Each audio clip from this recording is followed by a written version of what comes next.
Okay, sige. So, yung sinabi mo nga na napansin mo hindi pantay yung dito po. Yes. Yung dito kasi siya malakas. Okay. Una po yung dito sa kabila po. Ano po yung 2 weeks pa lang po yung sobrang kirot po niya. Okay. Sobrang sakit po. Tapos hindi po ako makatulog nun. So wala po lumalaw sa bed. Nagatas. Bali, pinilit ko lang po siyang magpa-latch po sa kabila. Parang na-open po siguro. Saka lang na-open yung butas ng pang-bed. Saka po siya nagtuloy-tuloy. Pero ganun pa rin. Mas malaki parang frame sa kabila. Actually, kahit sino sa atin, talagang iba-iba talaga yung size ng breast natin. Ay, I mean, no, kundi may isa talaga na yung kabilang breast, malaki. Yung kabila, mas maliit. Gawin ko na lang. Lahat tayo. Wala talagang pantay. Yeah, walang pantay. Alisin ko na nga lang itong mas okay lang ba? Ayan. So, walang pantay. You know, ang isang reason din, bakit mas malaki yung kabila. Kasi dahil doon sa mga mas maraming breast tissues. So, once na nagkaroon ka ng milk, asahan mo na yung mas maraming breast tissues na yun yung mas maraming yung milk. Pag nagpapampa ko dito pinakamarami, minsan 5 ounce. Dito 1 lang. Oo. Sa 5 ounce na yun, kapalidayin ko pa siya, may lumalabas pa nun. So, sumalami pa rin talaga. Pero yun lang yung worried lang. Kasi iba po yung kulay.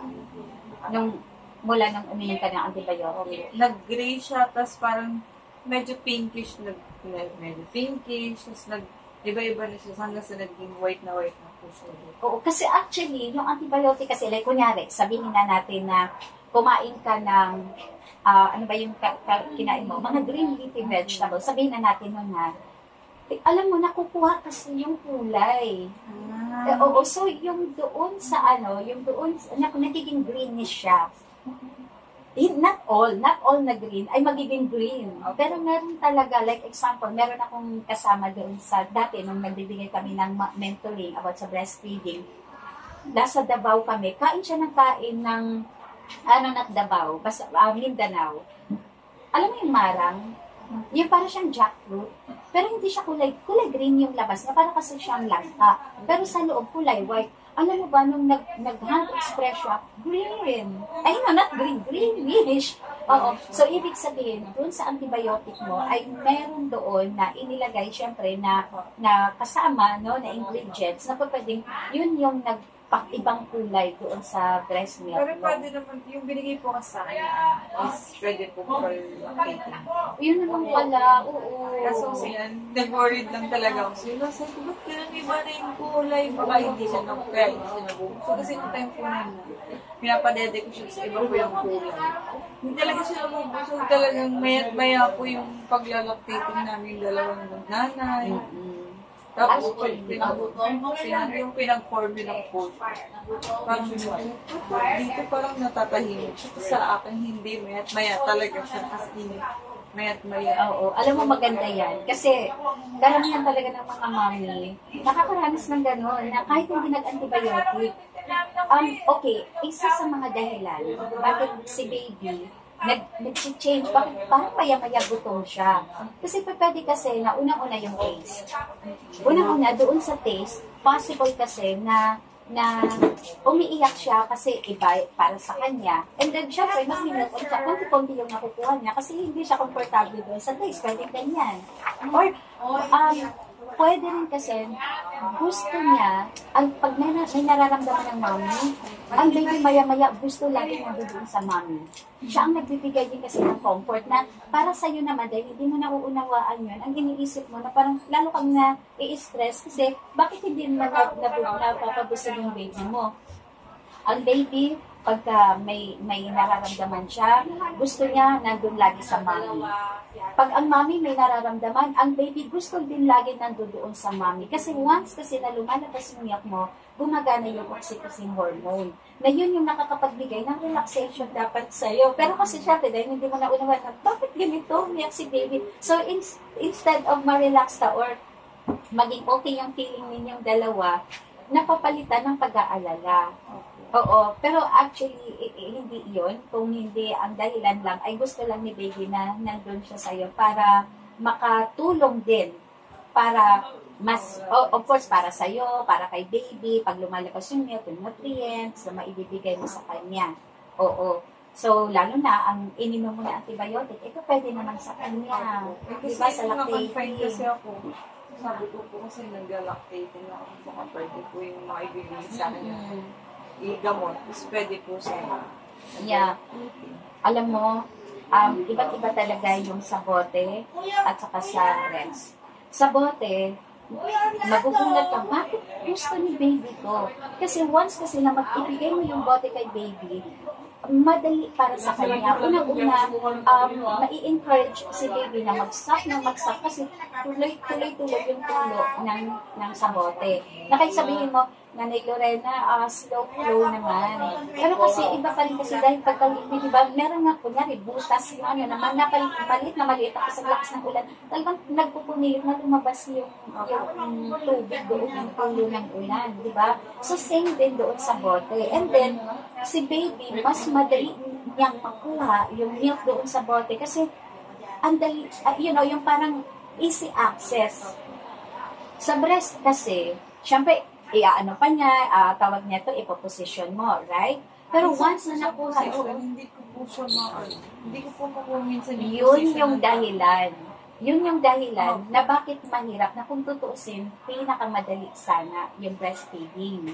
Oo. Minsan po kasi pagka-time na nakaganon siya, ayaw niya. Gusto niya nakaganon, minsan nakaganon. Hindi ko pa alam kung ano po papesa sa amin dalawa. Oo. Kaya nung nagpa-check up po ko, nakapansin din po ng pedi ako na mali daw po yung pagpapadede. Mabuti na lang na-check ng pedia. So, pagka tanda ka kay baby, di ba naka-cradle hold position ka, yung kamay niya, like sabihin natin nandito, nakalusot. Oo. Ngayon, ang baby, wala tayong, kunyari ito ha, si baby.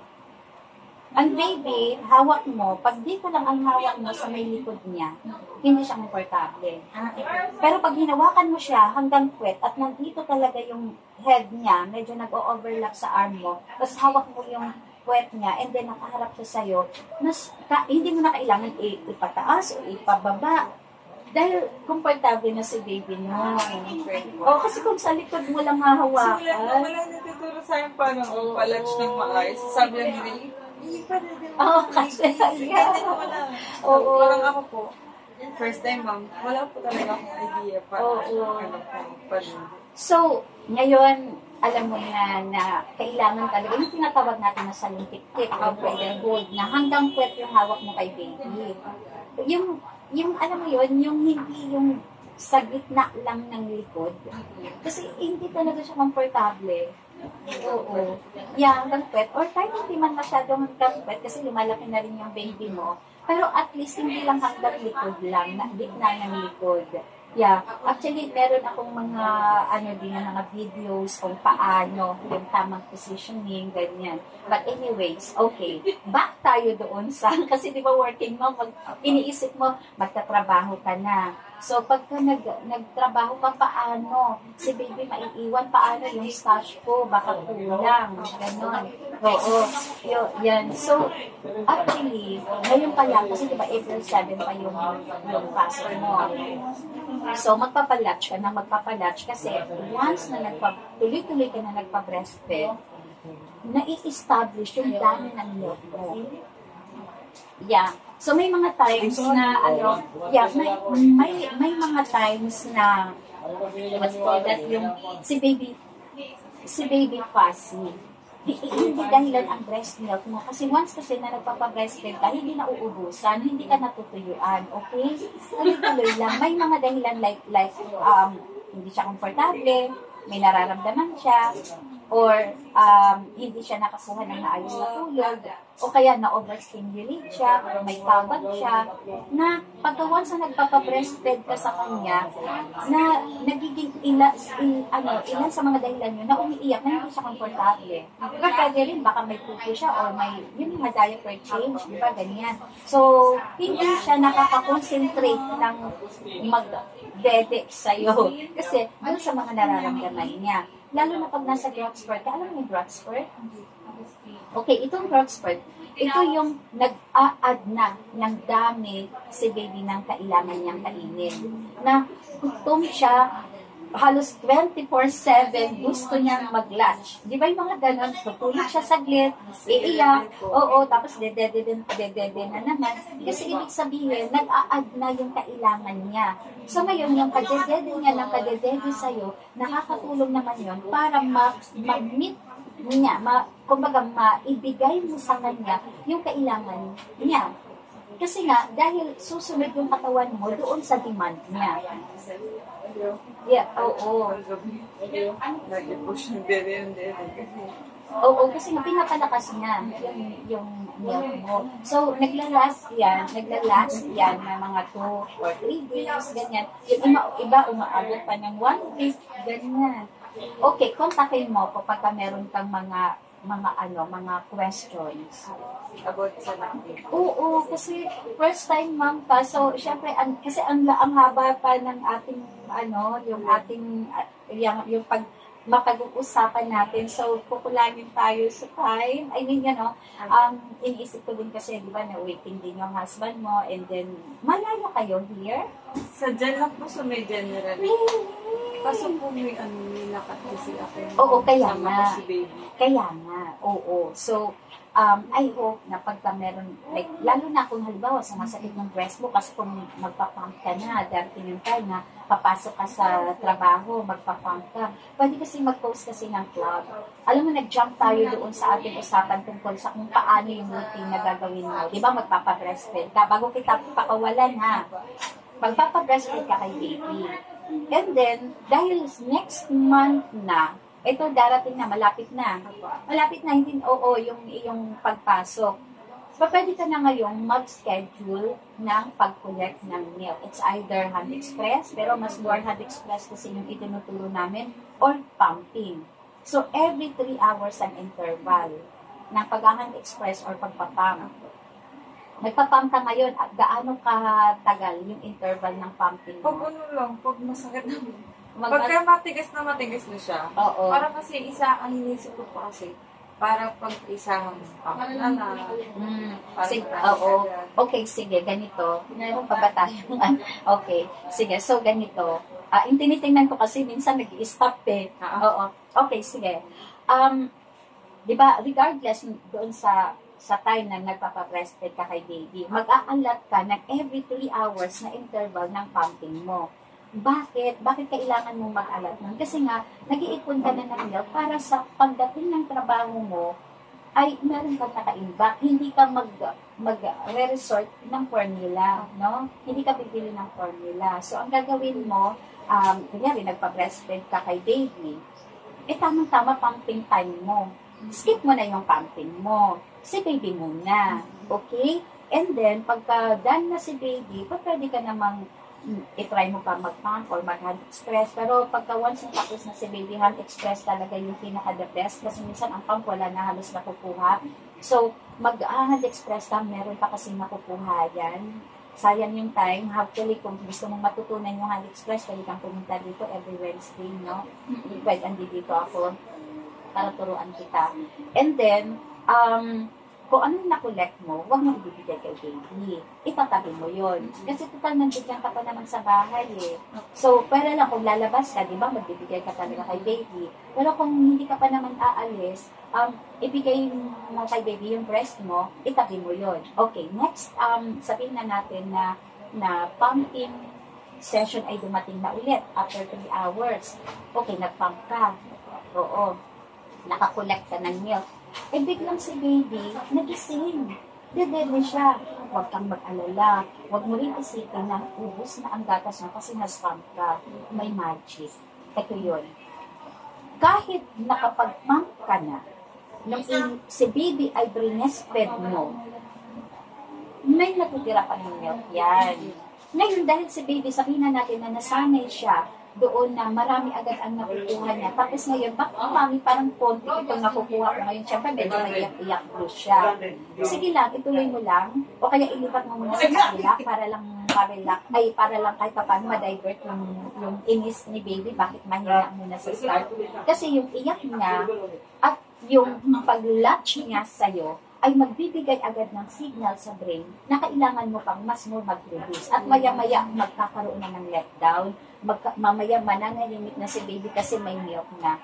So, huwag mo isipin, kakapump ko lang, walang makuha si baby. No, ipag-breastfeed mo siya. Actually, naramdaman ko po siya pagka, kunyari, kaya pala sweet yung pampa ko. Tapos sabi ko, wala. Naka 6 ounce po ako sa isang ganito. Oo. Di ba Bigla siya gumising. Oo. Dinede ko po siya. Tapos parang feeling ko wala po siya lumakas. Oo. Yun nga po yung umiyak. Tapos parang kumirot siya. Ibig sabihin, feeling ko, Yeah, ibig sabihin diba? dumadami siya. Yeah. Kumikirot po. Pagka once na may naramdaman ka na tingling sensation, ibig sabihin, gumagawa. Po. Yun nga po kasi ko, baka meron na lumalabas. You see, nakikita mo, minsan nga, nasa labas ka o kusina ka, mamaya biglang gigibik yung breast mo. Di ba yung parang may mga kuryente dyan. Ibig sabihin, magugutom na si baby. Kasi connected kayong dalawa. Ayun nga din po yung anak ko, pagka masakit na siya. Ibig sabihin, may gugutom na Yeah. You see, so hindi ka na, mawawala yung agang-agang mo na pagka nag-pump ka, inipon mo kasi para sa susunod, di ba? Pag in the future na ikaw ay pumasok na wala ka ng gatas, yung pala meron, kasi ikaw mismo naramdaman mo yun. Yeah.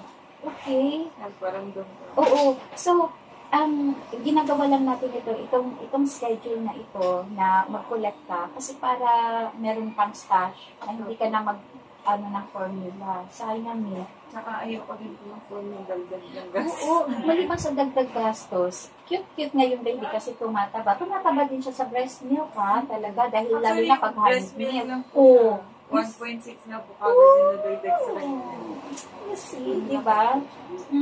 So, kasi, alam mo, sabihin mo kay mama,